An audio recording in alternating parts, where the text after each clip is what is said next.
సాయిబాబా గురించి కొంతమంది విమర్శలు చేస్తున్నారు. ఆయన హిందూ ధర్మాన్ని పాటించలేదు, ఆయన హిందువు కాదు అంటూ విమర్శలు చేస్తూ ఉన్నారు. కానీ పరిపూర్ణానంద స్వామి వారికి అందరికీ సమాధానం చెప్పారు. ఈ వీడియో చూడండి, మీకే అర్థమవుతుంది సాయిబాబా ఎంత గొప్పవారో. సాక్షాత్తు ఈశ్వరుడి స్వరూపమే సాయిబాబా. భూలోకంలో మనుషుల మధ్య సఖ్యతను ఉంచడం కోసమే ఆయన ఇక్కడికి వచ్చారు. వీడియో చూద్దాం రండి.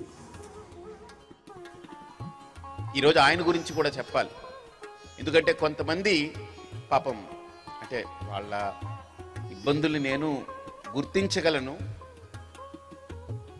వాళ్ళ గురించి నాకు తెలుసు. బాబా వారిని కొంతమంది పాపం స్వీకరించలేక వాళ్ళు సతమతం అవుతూ ఉంటారు, ఇబ్బందులు పడే వాళ్ళు ఉన్నారు. ఆయన దేవుడుగా ఎలా ప్రార్థిస్తారు, ఆయన ఏం చేశాడు హిందూ ధర్మానికి, ఆయన వల్ల ఏం జరిగింది హిందూ ధర్మానికి అని అనేవాళ్ళు ఉంటారు. అన్ని ప్రశ్నలకి నా నుండి సమాధానం వచ్చి తీరుతుంది. ఈరోజు ఖచ్చితంగా చెప్పాలి. ఎందుకనంటే నా వెనక ఆయన్ని పెట్టుకుని నేను ఆయన గురించి 4 మాటలు చెప్పకపోతే అది పాపమే అవుతుంది.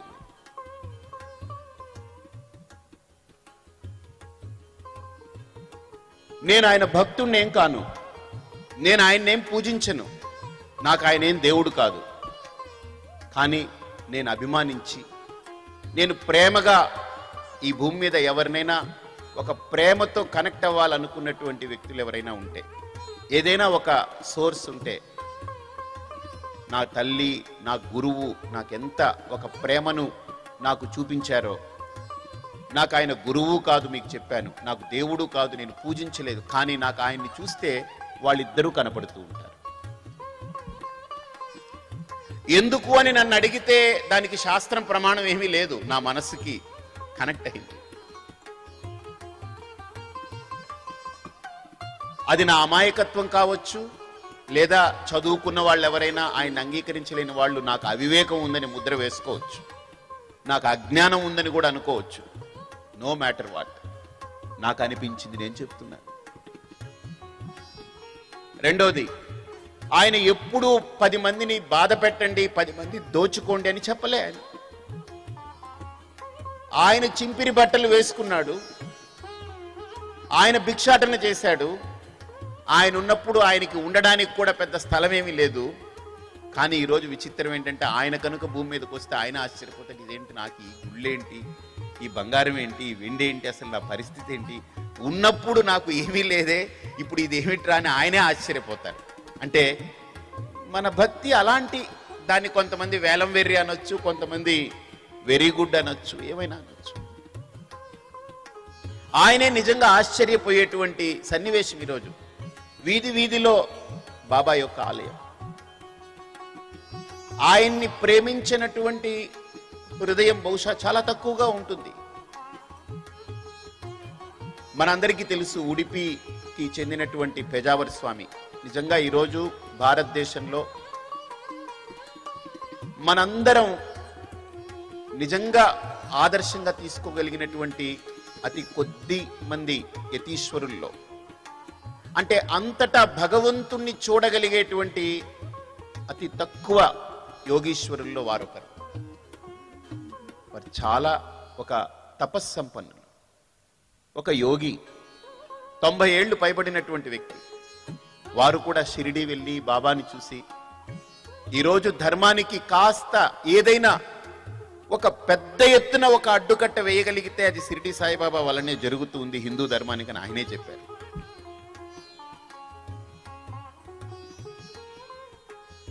ఆయన నన్ను పూజించండి అని చెప్పలేదు, ఆయన నన్నే నమ్మండి, ఏ దేవుళ్ళని పూజించొద్దని చెప్పలేదు. ఆయన చెప్పినటువంటి తత్వం కూడా సబ్కా మాలిక్ ఏక్ అన్నారు. ఆయన నాకు ఒక ఆయన ఫోన్ చేశారు, ఆయన అల్లా మాలిక్ అన్నారు కదండి, అల్లా ఎందుకండి మనకు?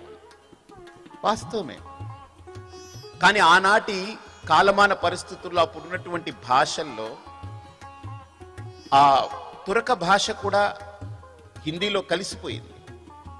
పోయినప్పుడు ఆ వ్యావహారికంగా ఉన్నటువంటి భాషలో ఆ వచ్చిన పదాలనే అందరికి అర్థమయ్యేలాగా చెప్పగలిగారేమో, కానీ నాకు తెలిసి బాబా వారు అల్లాయే దేవుడని ఎక్కడా ఏం చెప్పలేదు.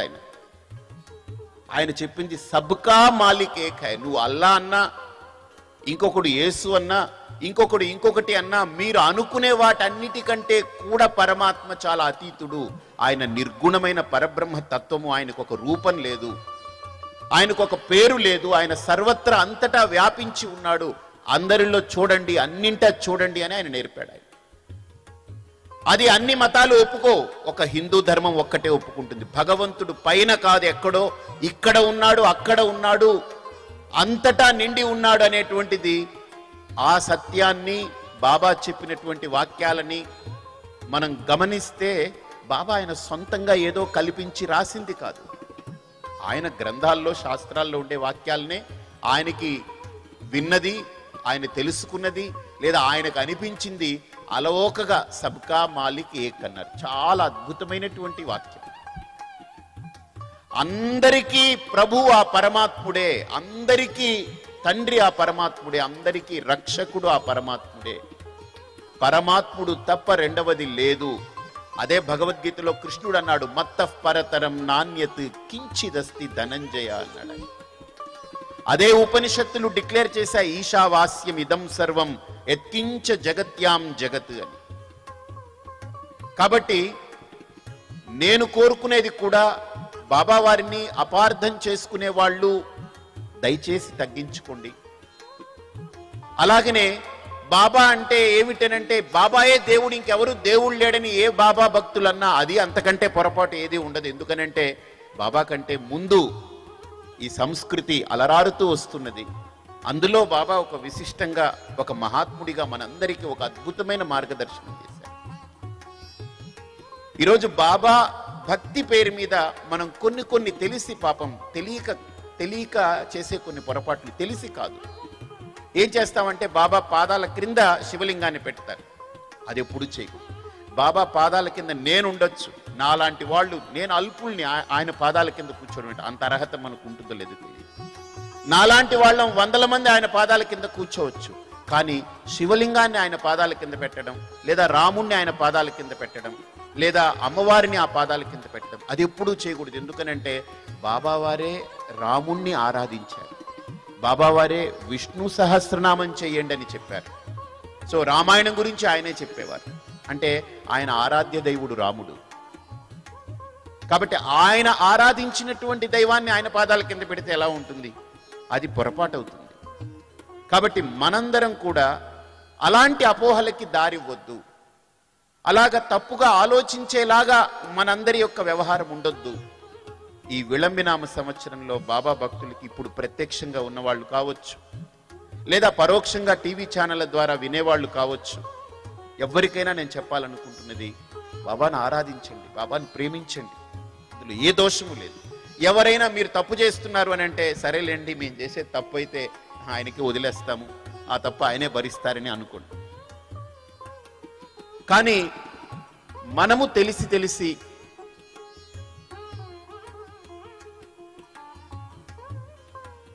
కొన్ని పొరపాట్లని, ఆగమాలకి, కొన్ని శాస్త్రాలకి విరుద్ధంగా మనం వెళ్ళదు. మనం గురువుని ఆరాధిస్తాం. ఒక ఆయన నాకు ఫోన్ చేసి, బాబాని పోని కొంతమంది గురువుగా అనుకుంటారండి, కానీ దేవుడుగా ఎందుకు అనుకోవాలండి అన్నాడు. నేను ఒక మాట అన్నాను, గురు స్తోత్రం చెప్పేటప్పుడు మనం ఒకటంటాం, గురుర్ బ్రహ్మ, గురుర్ విష్ణు, గురుర్ దేవో మహేశ్వర, గురు సాక్షాత్ పరం బ్రహ్మ, తస్మై శ్రీ గురవే నమః అంటాం. గురువుని బ్రహ్మగా, గురువుని విష్ణువుగా, గురువుని ఈశ్వరుడిగా, గురువుని పరబ్రహ్మతత్వంగా ఆరాధించిన సంస్కృతి ఇది. గురువుని దైవంగా ఆరాధించిన సంస్కృతి. ఎవరైతే బాబాని గురువుగా అనుకుంటారో వాళ్ళు దేవుడిగా కూడా ఆరాధించవచ్చు. నాకు ఆయన హారతి రాదు, నాకు ఆయన నామావళి రాదు, నేను ఎప్పుడూ సచ్చరిత్ర గ్రంథం చూడలేదు, కానీ నాకు ఆయన అంటే విపరీతమైన ప్రేమ, విపరీతమైన ప్రేమ. ఎందుకనంటే ఆయన చూస్తే ఒక మాతృత్వం, ఆయన చూస్తే ఒక ఏదో ఆయన మనల్ని ప్రేమించడం కోసమే పుట్టాడా అనిపించే ఒక సౌశీల్యమైనటువంటి ఒక ప్రేమమూర్తి. How can I miss you? నన్ను ప్రేమించే వ్యక్తిని నేను ఎలా మిస్ అవుతాను? నేను నన్ను ప్రేమించే వ్యక్తి నేను శాస్త్రంతో కొలత పెట్టుకుని తెచ్చుకుంటాను. మా అమ్మ నన్ను ప్రేమించినప్పుడు ఏ శాస్త్రం అడ్డు పెట్టుకుని మా అమ్మ ప్రేమను నేను పొందాను. ఈరోజు ఆయన ప్రేమని పొందడానికి నాకు ఏ శాస్త్రము అడ్డు రానక్కర్లేదు, ఏ శాస్త్రము నాకు నిలబడక్కర్లేదు. ఆయన ప్రేమ, నాకు ఆయన పట్ల ఉండే అకుంఠితమైన భక్తి, ఇవి చాలు. కాబట్టి నిర్భయంగా హాయిగా బాబాని ఆరాధించే వాళ్ళు ఆరాధించండి, పూజించే వాళ్ళు పూజించండి, ప్రేమించే వాళ్ళు ప్రేమించండి, గురువుగా అనుసరించే వాళ్ళు అనుసరించండి. కానీ ఆయన చెప్పింది ఒకటే, ప్రేమించు ప్రేమించు ప్రేమించు.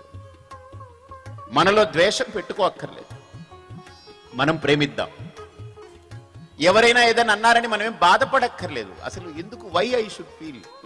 నాకు నేను కన్విన్స్ అవ్వకపోతేనే ఎవడన్నా అంటే డౌట్ ఏమో అనిపిస్తుంది. మీ అందరికీ తెలుసు కదా, ఈ మేకపిల్లని తీసుకెళ్తుంటే నలుగురు నిలబడి ఇది కుక్క కుక్క కుక్క అని ముగ్గురంటే, నాలుగో వాడు అనేటప్పటికి వాడు భుజం మీద ఎత్తుకున్నటువంటి మేకపిల్లని తీసి నేల మీద వేసి, ఛీ ఇది మేక అయితే ఏంటి కుక్క అయితే ఏంటి, నాకు ఎందుకు ఈ కర్మ అని వాడు వెళ్ళిపోయాడు వాడి పాటికి. అలాగే ఎవరో ఆయన గురించి అన్నారనుకోండి, మీలో షేకింగ్ వచ్చిందనుకోండి, మీ భక్తి ఫేక్ అని అర్థం. మీరు షేక్ అయితే మీ భక్తి ఫేక్ అని అర్థం.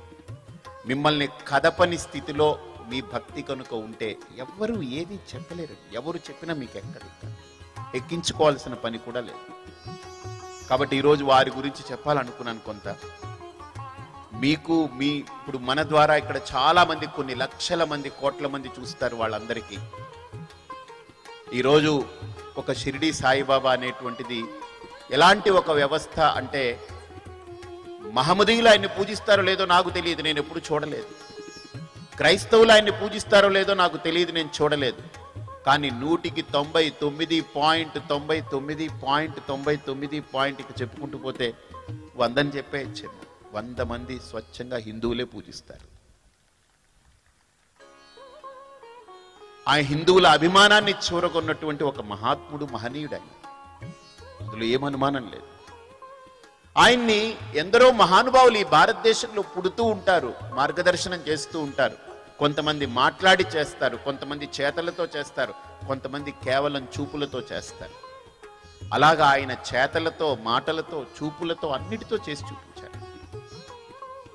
కాబట్టి ఈరోజు షిరిడీకి వెళ్తే అక్కడేమి మాంసాహారం వండి పెట్టట్లేదు, శుద్ధమైన శాకాహారం పెడుతున్నారు. షిరిడీకి వెళ్తే అక్కడ హారతి జరుగుతూ ఉంది, పూజ జరిగితే అక్కడ కూడా మనకు ఎలాగైతే షోడశ ఉపచారాలు పూజ జరుగుతాయి అలానే జరుగుతూ ఉంది.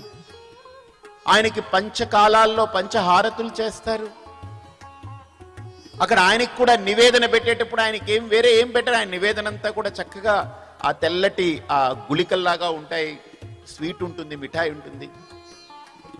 కాబట్టి ఎందరో వెళ్ళి ఆయన్ని ఆర్ద్రతతో, ప్రేమతో, నా బాధకి ఒక దిక్కుంది, నా బాధని వెళ్ళకక్కునేదానికి నాకు ఒక ఆశ్రయం ఉంది అని అనుకునే వాళ్ళు ఈ భూమి మీద లక్షల మంది, కోట్ల మంది ఉన్నారు.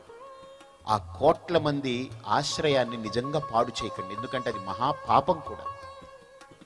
నా బాధకి, నా దుఃఖానికి, నా ఒంటరితనానికి ఎక్కడో ఒక చోట ఒక ఆశ్రయం లభిస్తే, దాన్ని ఎవరైనా ఆశ్రయాన్ని పీకితే నా బాధ, నా ఒంటరితనం, నాలో ఉండే దిగులు, బెంగ, వీటన్నిటిని నేను పోగొట్టుకోలేక ఇబ్బంది పడతాను కదా, ఆ ఇబ్బంది మిమ్మల్ని విడిచిపెట్టను.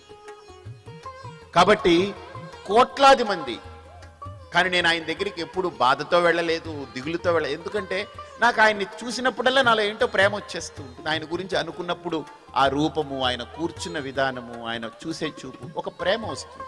అసలు దిగులే ఉండదు, బెంగ ఉండదు, దుఃఖం ఉండదు. నా వల్ల ఎవరికైనా ఉండొచ్చేమో, అది నా కర్మ కాదు, వాళ్ళ కర్మ.